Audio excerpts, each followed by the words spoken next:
আজকে আপনাদের সাথে আমি এমন একটা বিষয় শেয়ার করতেছি। অনেক আপুরাই আমাদের রিকোয়েস্ট করেন যে আমরা যাতে ডেলিভারি চার্জটা একসাথে নিই। দেখেন, এই যে একটা পার্সেল উনি হচ্ছে আমাদেরকে ইমোতে অর্ডার প্লেস করেছেন। যখন ওনার কাছে ডেলিভারি চার্জটা আমরা চেয়েছিলাম, উনি কি বলছে দেখেন, আপু ডেলিভারি চার্জ প্রোডাক্টের হাতে পেয়ে দিব, আমাকে বিশ্বাস করেন।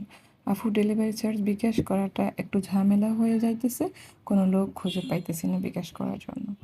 পরে উনি বলছেন, আপু বললাম তো কোনো লোক নেই, আমি লোক খুঁজে পাচ্ছি না, আমাকে বিশ্বাস করেন, আপনার আমাকে পার্সেলটা দেন, একবারে আমি টাকা দিব। ওনাকে আমরা বিশ্বাস করে পার্সেলটা পাঠিয়েছিলাম। বিশ্বাস করবেন কি না, এই পার্সেলের জন্য আমাদের কত পরিমাণ ভোগান্তি করতে হয়েছে। অনেকেই বলেন যে আপু অনেকেই তো হচ্ছে একসাথে নেয় টাকা, আপনারা কেন নিচ্ছেন না? আসলে আমরা এরকম ভোগান্তি বা ঝামেলায় যেতে চাই না।